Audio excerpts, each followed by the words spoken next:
Bom dia a todos. É um prazer, uma alegria enorme ter aceitado esse convite. Muito obrigada mesmo de coração. E pedindo a espiritualidade dessa casa que nos inspire, que nos ampare. Essa espiritualidade amiga que cuida desse portal de luz. Muito obrigada mais uma vez. O tema que nós vamos falar hoje, relacionamentos familiares na perspectiva do espírito imortal. É apropriado não só para hoje, mas para sempre, para a nossa vida, né? Eu fico pensando tanto de vezes que nas casas espíritas a gente fala de família. É impressionante como esse tema se repete dentro das casas espíritas, nos congressos espíritas, aonde a gente vai, a gente está falando sobre isso. E aí eu ficava me perguntando se era preciso tanto se falar sobre isso. Pela primeira vez, eu fui buscar abordar um tema relacionado à família, e aí, estudando por um tema tão vasto como complexo, eu descobri que sim, a gente precisa falar muito sobre família, porque talvez o nosso conhecimento venha a mudar o nosso comportamento, para que a gente possa buscar a evolução espiritual que a gente busca tanto. E imaginamos que esse tema devesse ser abordado a partir da perspectiva do espírito imortal.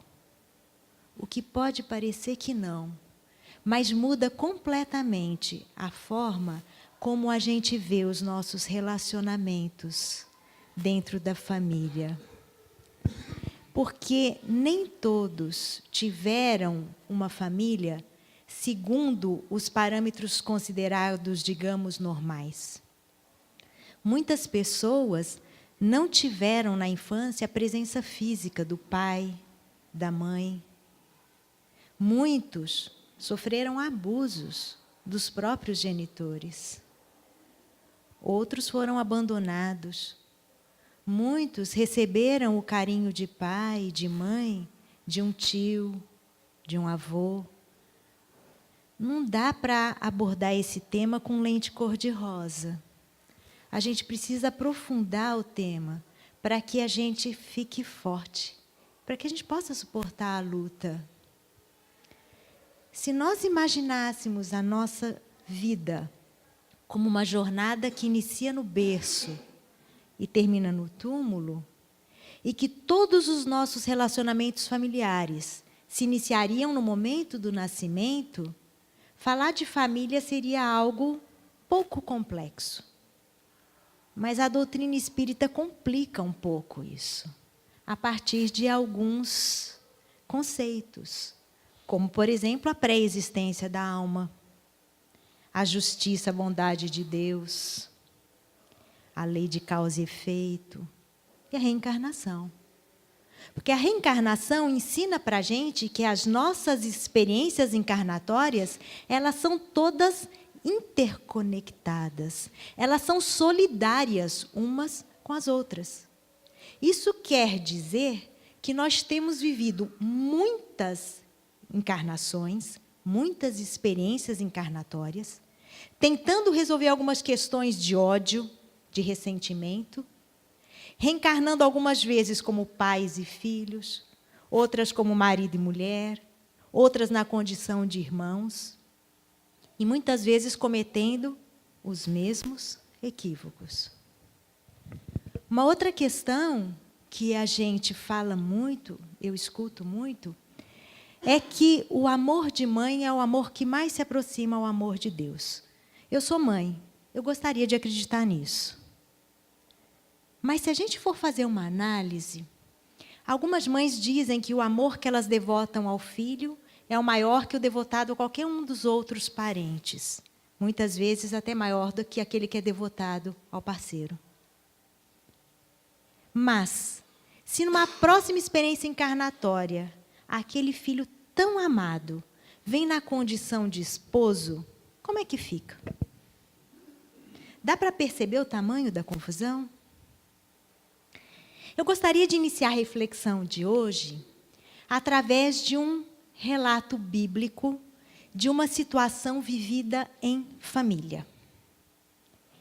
Esse relato, que talvez a maioria conheça, eu não vou ler porque é bastante extenso, mas nós vamos fazer alguns lembretes, alguns flashes aqui. Ele está no Antigo Testamento, no livro de Gênesis. Trata da história de Isaac e Rebeca. A narrativa começa com a gestação de Rebeca. Rebeca estava grávida e ela sente em determinado momento que em seu ventre havia uma guerra. Ela ora e pede a Deus que lhe explique o que estava acontecendo. E Deus lhe responde que em seu ventre haviam duas nações e que elas guerreavam entre si. Uma venceria a outra e que o mais velho serviria o mais novo. Passam-se os meses, Rebeca dá à luz 2 filhos gêmeos. Naquela época não tinha ultrassom, então sabia na hora do parto, né? 2 filhos gêmeos. Nasce o primeiro e nasce todo vermelho, peludo. Recebe o nome de Esaú.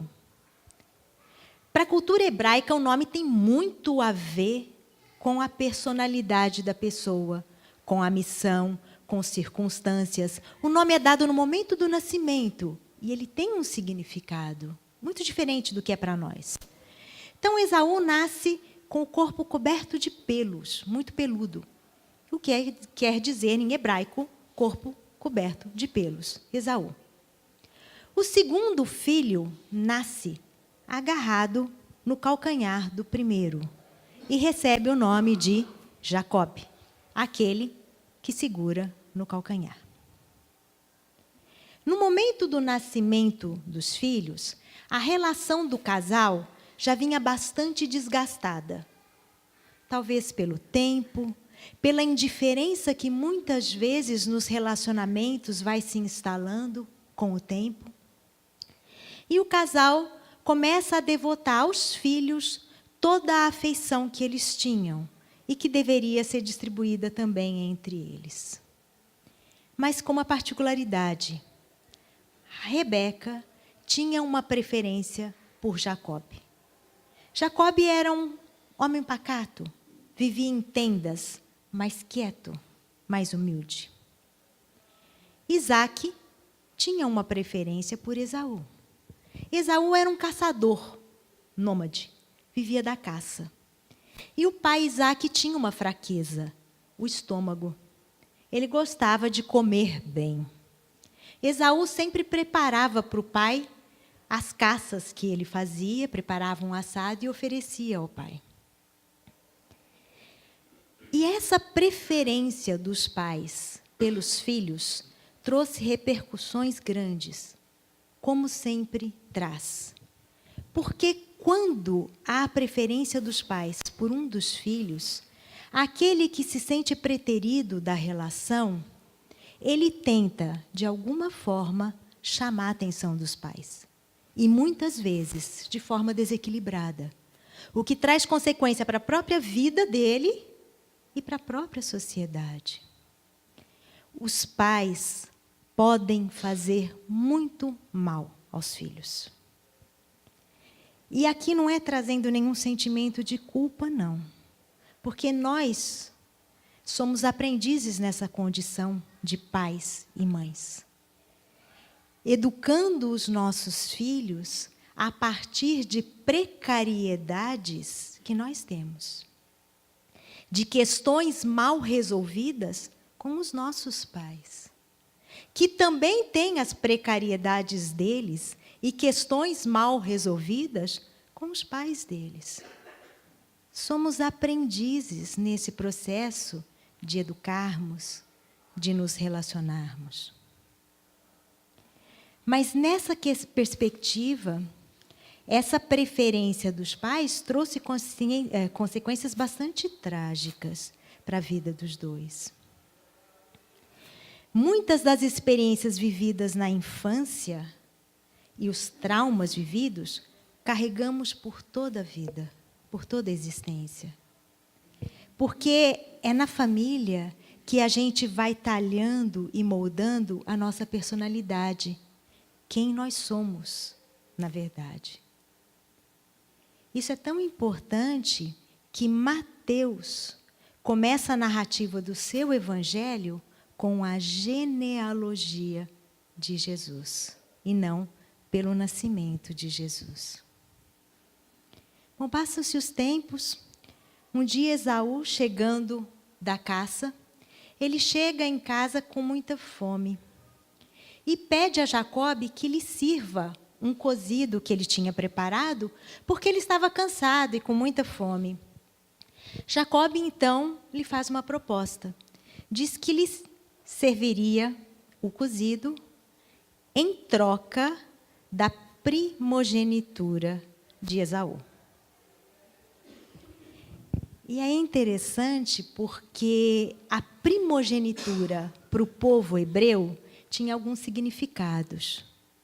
Além de significar a maior parte na herança, 2/3 da herança, e a chefia sobre o clã e sobre os mais novos, para essa linhagem especificamente de Abraão, significava ser o antecessor do Messias. Mas o que acontece? Esaú, demonstrando a mesma fraqueza do pai, vende a sua primogenitura em troca de um prato de lentilhas. Passam-se os tempos.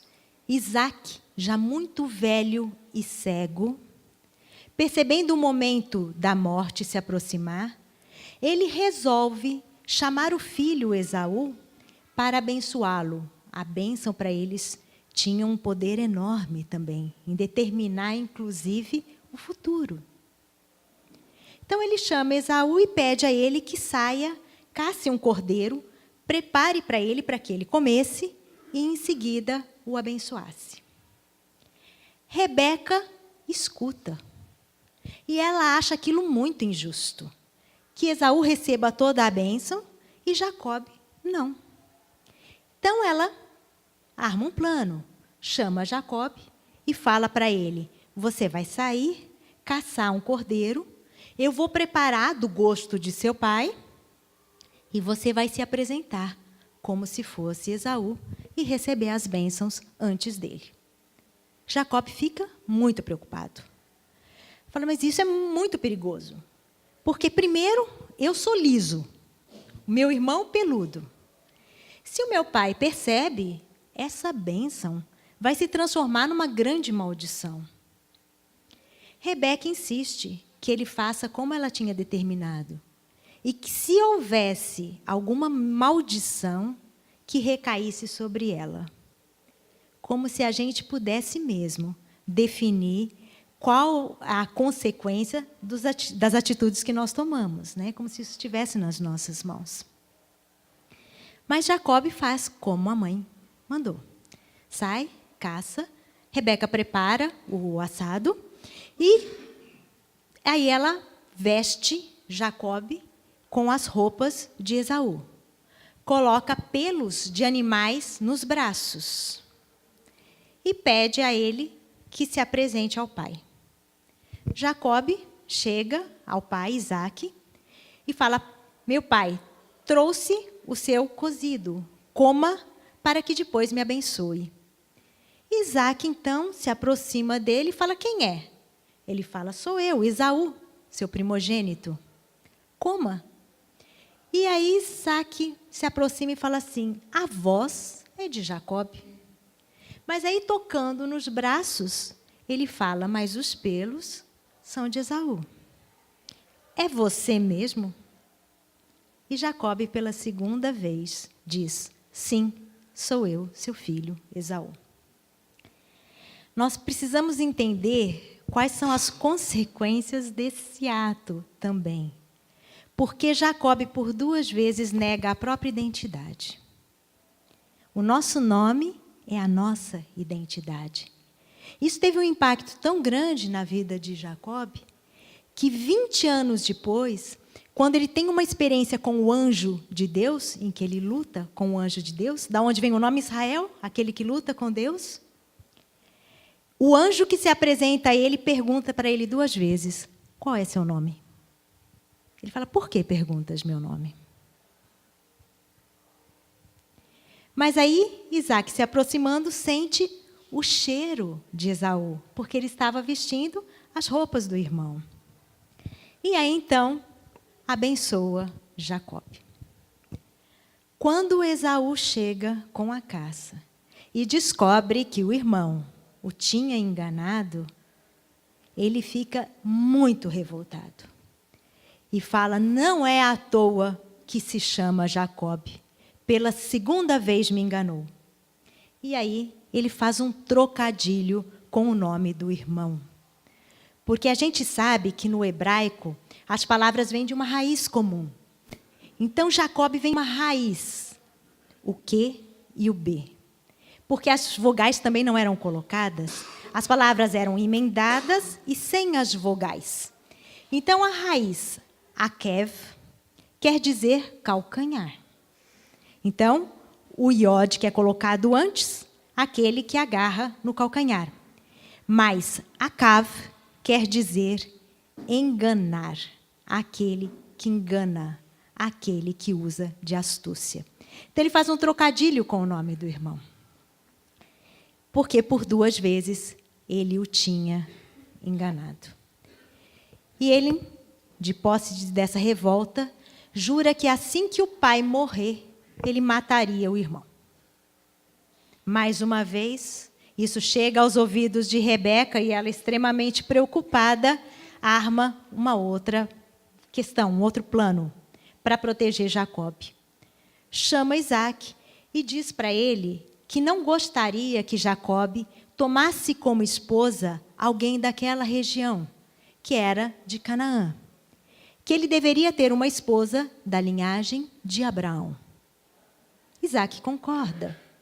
E chama Jacó e pede a ele que se mude para a Mesopotâmia, para viver junto com o irmão de Rebeca, o tio Labão. Só que Esaú escuta isso e fica sabendo da chateação da mãe, porque ele, Esaú, tinha tomado como esposa alguém dali, de Canaã. O que ele faz? Viaja e toma uma 2ª esposa, agora da linhagem de Abraão.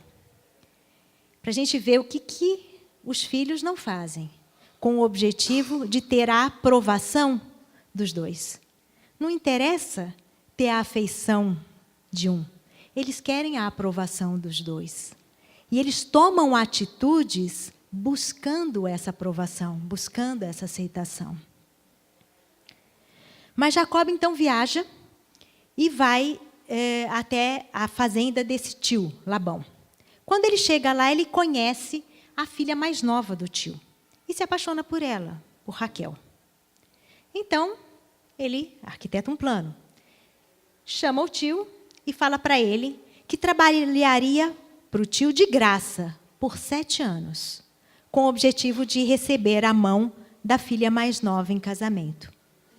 Aí ele espera tirar vantagem da relação, e o tio também. Então ele faz isso. Durante 7 anos ele trabalha. Quando completa os 7 anos, ele chega para o tio e fala: bom, eu cumpri a minha parte. Multipliquei sua riqueza, trabalhei para você, agora eu quero receber a mão de Raquel. O tio fala: sem problemas. Faz uma grande festa de casamento, come, bebe, 7 dias de festa. E as festas de casamento eram diferentes, porque o noivo ia para o aposento e lá dentro entrava depois a noiva. Então, o tio introduz dentro do aposento do noivo a filha mais velha, Lia, com o rosto coberto por um véu. E aí, quando Jacob descobre, por que me enganou? Olha como são as nossas relações, como elas são reflexos daquilo que nós somos. Porque Rebeca era tão manipuladora e controladora quanto o irmão. E Jacob recebe de volta o que tinha feito para o irmão. Além disso, tem a questão do controle que nós falamos. A gente achar que a gente tem o controle sobre todas as circunstâncias da nossa vida. Na verdade, a gente não tem o controle nem de quem é que nasce primeiro. Quem serão os nossos pais? Isso não somos nós que decidimos.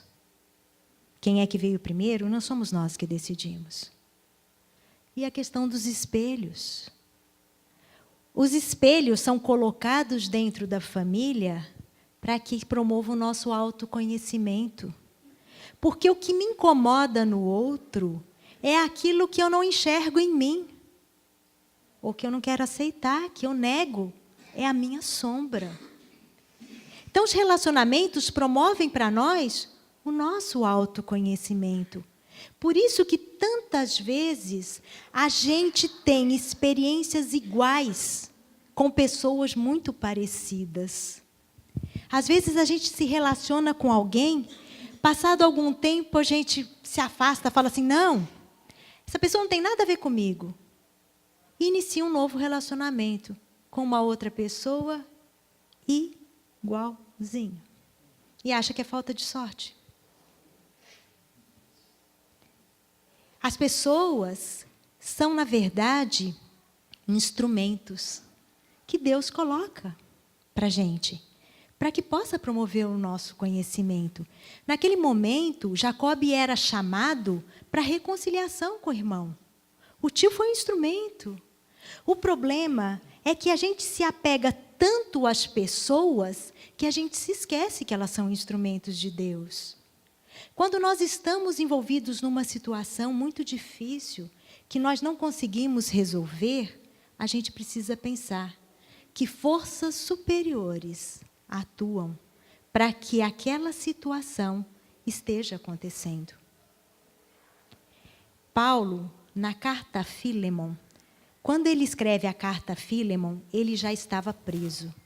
Ele teve a sua prisão domiciliar decretada por Nero. E Paulo sempre iniciava as suas cartas se apresentando. Eu, Paulo, o apóstolo, exceto a carta aos Hebreus. Por isso tem a sua autoria questionada. Mas nessa carta a Filemon ele fala, eu, Paulo, prisioneiro do Cristo. Quer uma percepção maior do que essa? Porque ele não fala, eu, Paulo, prisioneiro de Nero. Eu, Paulo, prisioneiro do Cristo. É a percepção de que as pessoas são instrumentos e que Deus é que nos coloca situações.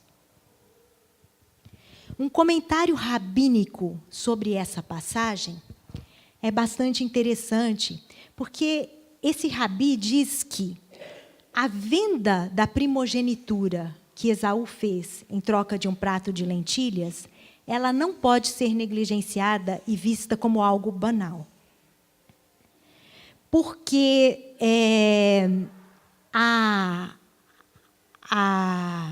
o ato de comer, né, é um ato de prazer, de busca de prazer material.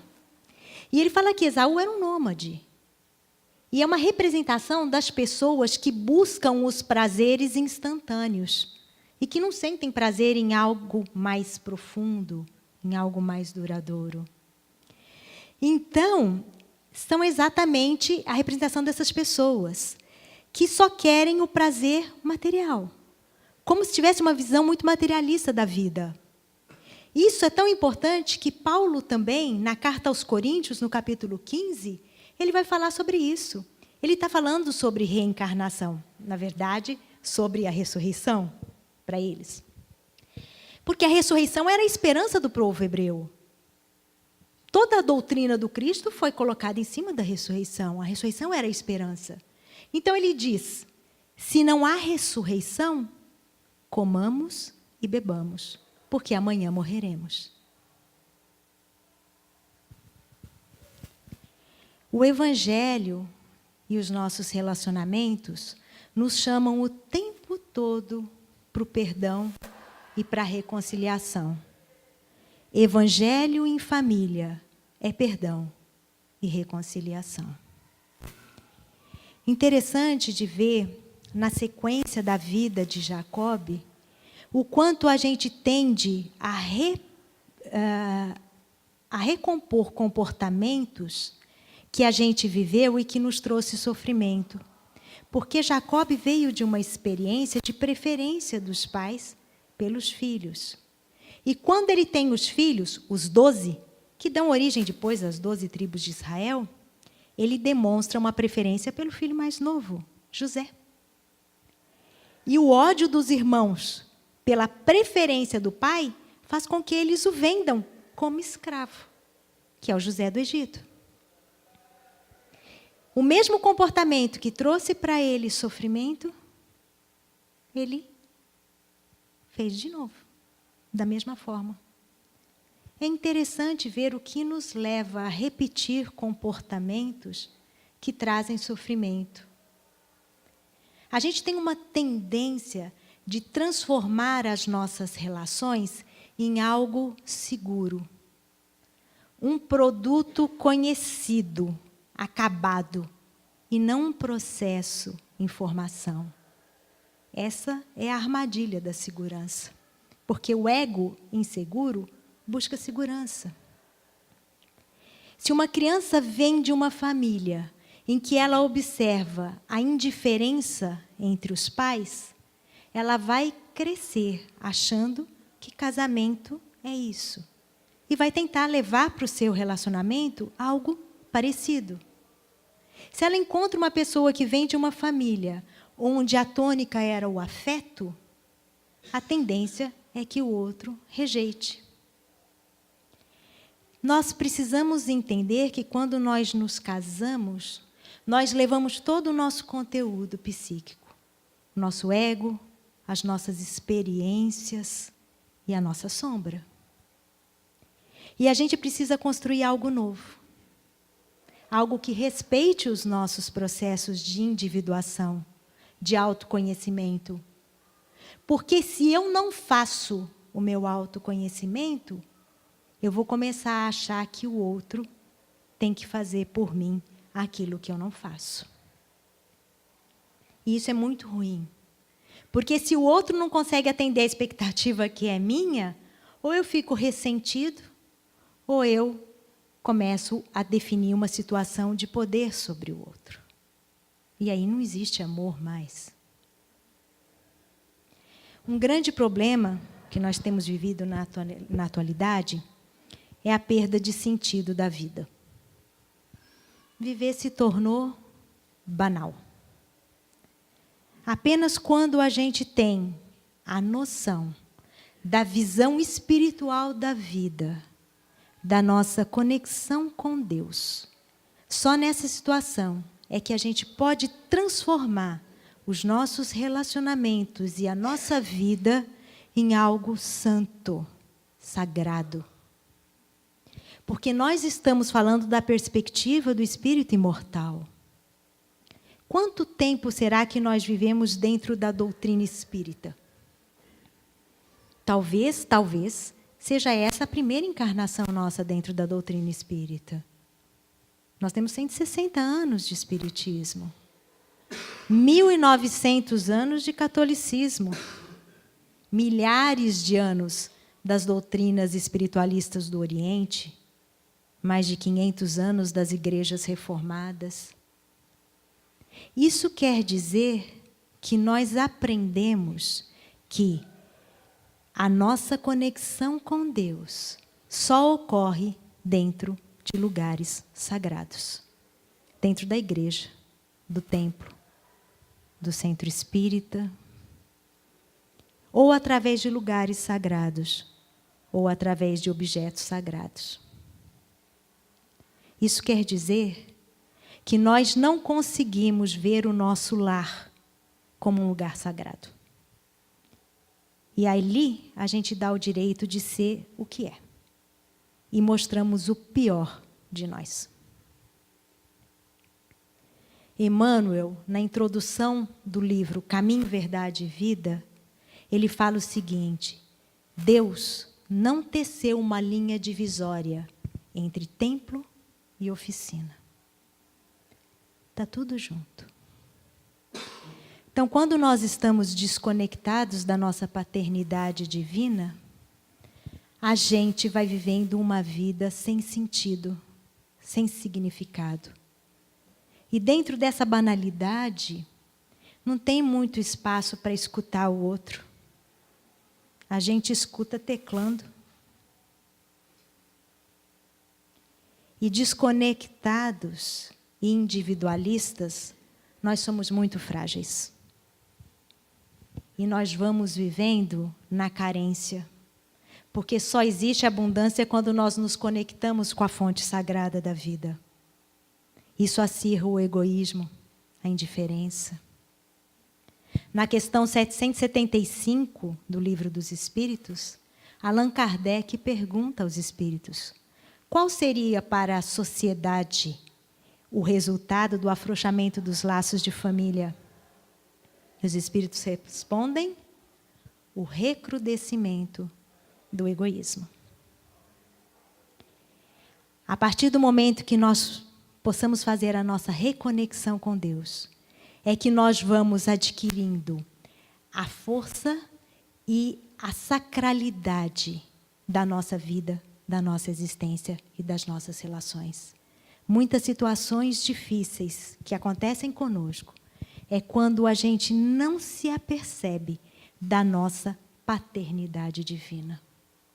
Somos filhos de Deus, todos. E a partir disso, dessa paternidade divina, nós precisamos entender que a nossa família é uma família universal. Mas que é na família consanguínea que a gente vai exercitando o amor, a fraternidade, a tolerância, para que depois a gente possa estender isso para a família universal. No Evangelho segundo o Espiritismo, no capítulo Honrar Pai e Mãe, existe um tema chamado parentela corporal e parentela espiritual.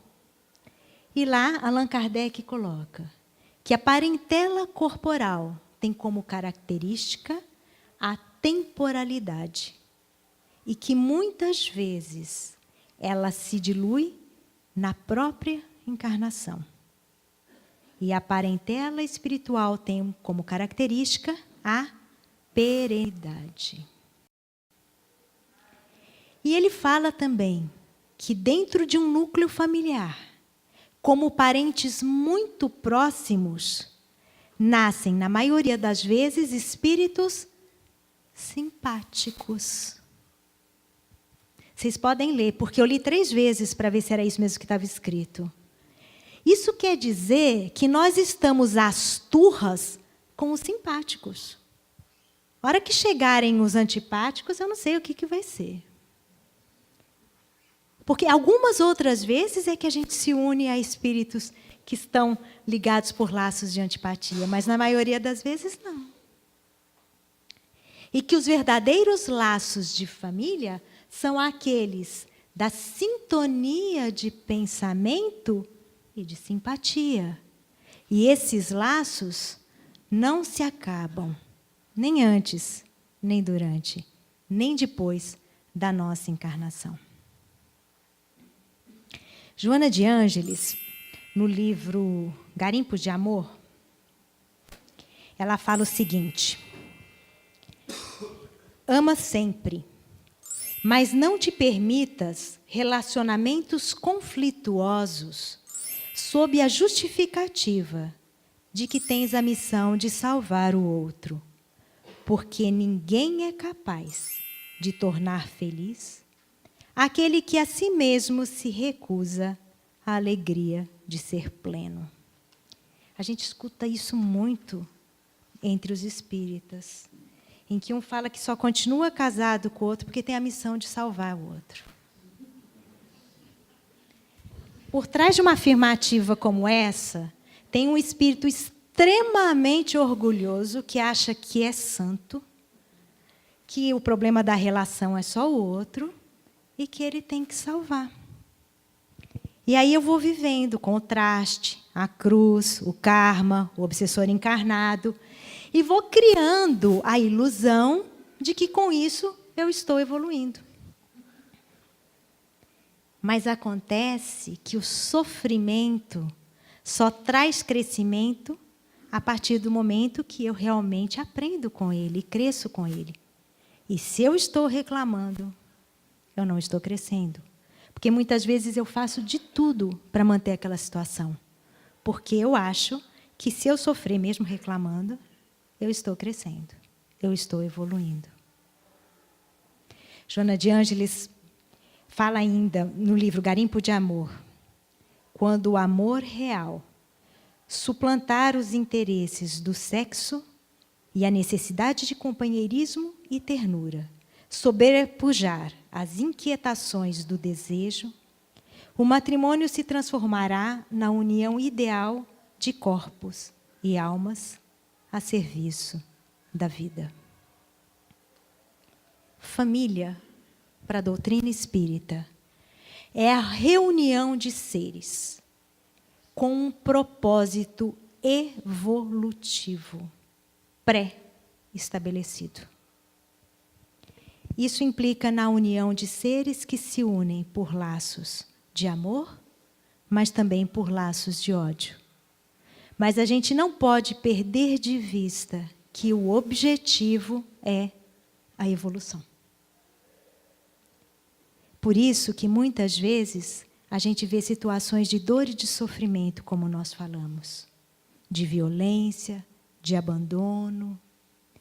Mas talvez nós tenhamos que viver essa experiência para que a gente aprenda com a dor a não infligi-la a mais ninguém, a não repetir o mesmo padrão de sofrimento para os nossos filhos.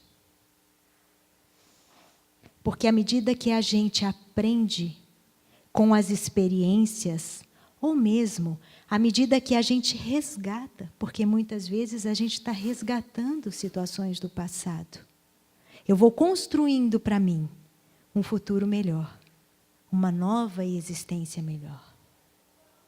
Emmanuel, no livro Pensamento e Vida, no capítulo em que ele fala de família, ele fala que muitas situações de dor poderiam ter sido evitadas se um simples perdão tivesse sido dado no passado, evitando vinculações consanguíneas, tecidas em lágrimas e suor. Dá tempo ainda de exercitar o perdão, para que numa próxima existência a gente não seja obrigado a vinculações de dor e de sofrimento. Bert Hellinger, um terapeuta alemão, ele era um padre católico. E uma vez, em um seminário, ele foi perguntado: se vocês tivessem que escolher entre as pessoas e os valores, a quem vocês escolheriam?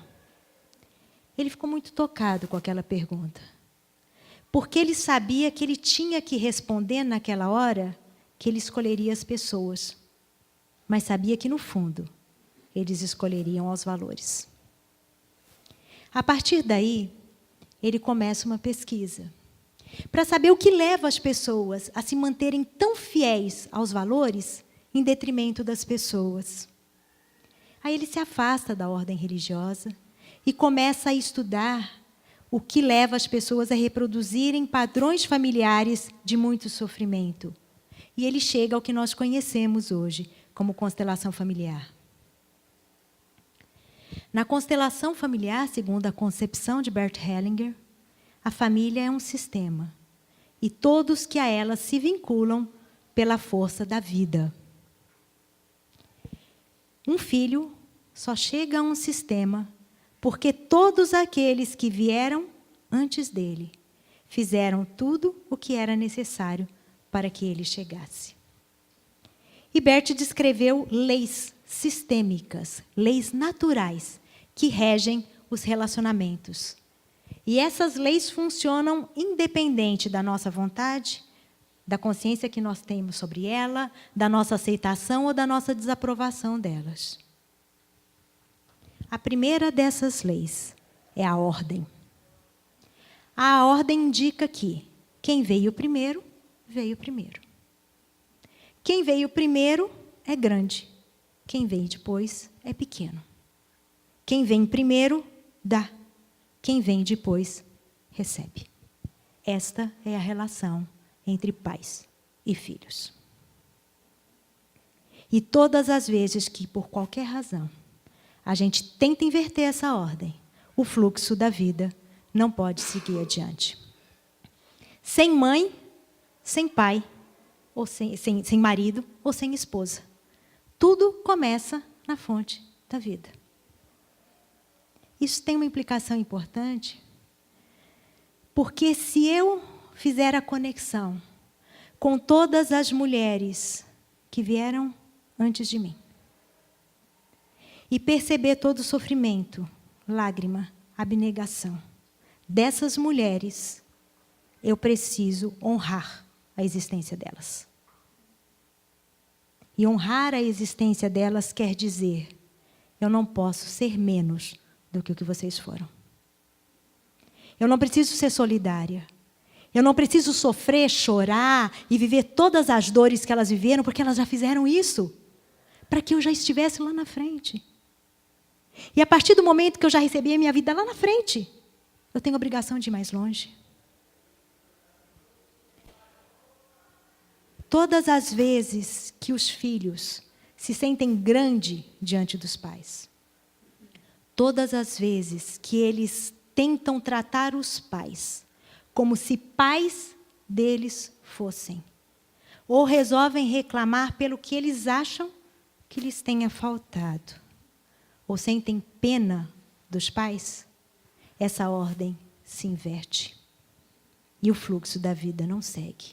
Eles não conseguem definir uma vida plena e de felicidade, sem conexão com a fonte da vida. E os pais não podem se sentir pequenos diante dos filhos. Às vezes, pais que não tiveram a oportunidade de estudo, com filhos que fizeram universidade, eles não são menos. Porque se eles vieram na condição de pais daqueles espíritos, é porque algo eles têm para ensinar para eles. A segunda lei é a do equilíbrio. Equilíbrio indica que as relações entre iguais, entre marido e mulher, entre amigos, entre iguais, nunca entre pais e filhos. Elas são mantidas num equilíbrio dinâmico entre o dar e o receber. Então, eu vou mantendo como se fossem os pratos de uma balança antiga. Sabem aquelas balanças em que você coloca um peso de um lado, um peso do outro? Então, nessas relações, o equilíbrio é fundamental. E quando, numa relação entre iguais, entre esposos, entre amigos, um deles, por carência emocional, acha que não é digno do afeto e do carinho, resolve dar muito para aquela relação, o que acontece com os pratos da balança? A primeira coisa que acontece é que os pratos se afastam. E outra coisa que acontece é que quando esse peso muito grande é colocado em um dos pratos, ele desce tão rápido que ele lança fora o peso mais leve. E quando isso acontece numa relação de casal, o outro tende a sair da relação, quase sempre pela traição conjugal. O que faz o outro se sentir ainda mais triste, magoado, porque ele percebe nisso uma enorme ingratidão de alguém que deu tanto para aquela relação. Não permitir que o outro equilibre a relação é ver o outro como um incapaz. É não dar dignidade para a relação. Só numa relação entre pais e filhos é que é impossível o equilíbrio. Na relação entre iguais precisa haver esse equilíbrio. Senão eu transformo a minha relação numa relação parental. Andrei Moreira é um médico homeopata e psicoterapeuta. Ele é presidente da Associação Médico Espírita de Minas Gerais. Ele escreveu um livro chamado Amor a Dois. E nesse livro ele conta as experiências dele do consultório de psicoterapia. E ele fala de uma relação de uma esposa com o marido em que houve a traição conjugal. Depois de um tempo de terapia de casal, eles entendem e a esposa começa a avaliar a sua própria responsabilidade naquele processo. E os dois resolvem seguir adiante. Mas, apesar do perdão que essa esposa deu ao marido, ela não conseguia deixar de se sentir vítima. Porque essa relação precisava de um equilíbrio. Aquele que ofendeu tem que pagar de alguma forma, para equilibrar a relação. E aí ela se lembra, essa esposa, de que ela sempre quis fazer uma viagem para a Europa. Mas, para não dar gasto demais para o marido, ela sempre abria a mão desse desejo dela. E, a partir desse momento, ela decidiu que era a hora de fazer essa viagem. Aí ela pede o marido e faz a viagem para a Europa. Ele paga tudo, feliz da vida. E eles começam uma relação nova. Agora mais madura, porque equilibrada. A terceira lei é a lei do pertencimento. A lei do pertencimento diz que todos aqueles que se vincularam a essa família não podem ser excluídos. E aqui vêm as questões relacionadas ao aborto, às separações. Todos aqueles que são excluídos dessa família biológica, a personalidade deles se reflete em alguns dos descendentes, de alguma forma. As nossas famílias consanguíneas, elas se desfazem no momento da nossa desencarnação. Não fica nada, a não ser os laços afetivos que nós conseguimos tecer.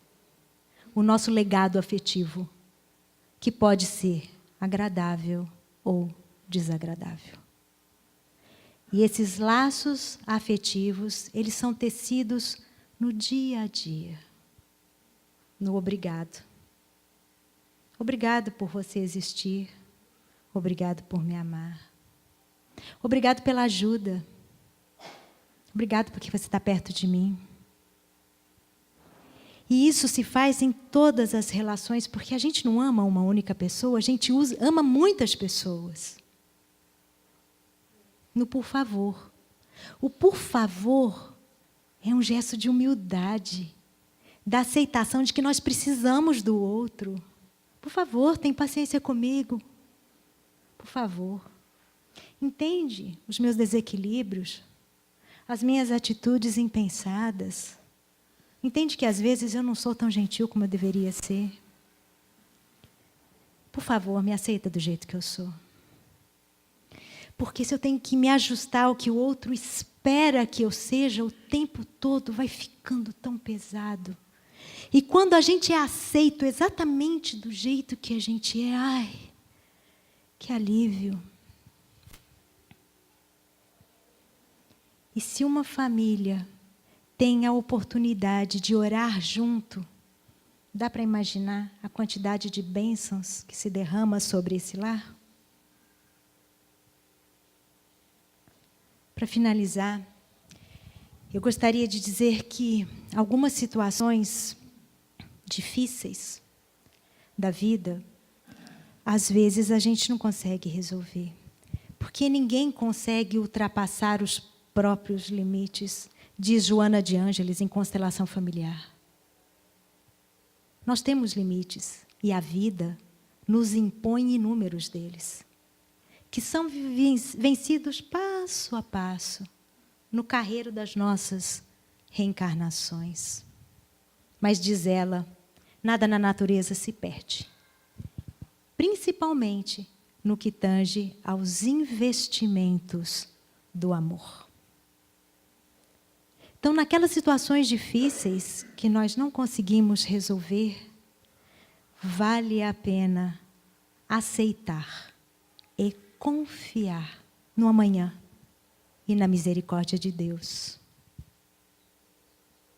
Eu espero que essas reflexões que nós trouxemos aqui hoje possam nos trazer o equilíbrio e a força necessários para que a gente possa, nesse momento conturbado da sociedade, restaurar a saúde da célula que compõe esse organismo, que é a humanidade. Porque eu vejo que só assim a gente pode sonhar mesmo com a alvorada de um tempo novo e melhor. Muito obrigada a todos vocês que aqui compareceram num domingo tão frio. Muito obrigada pelo convite mais uma vez.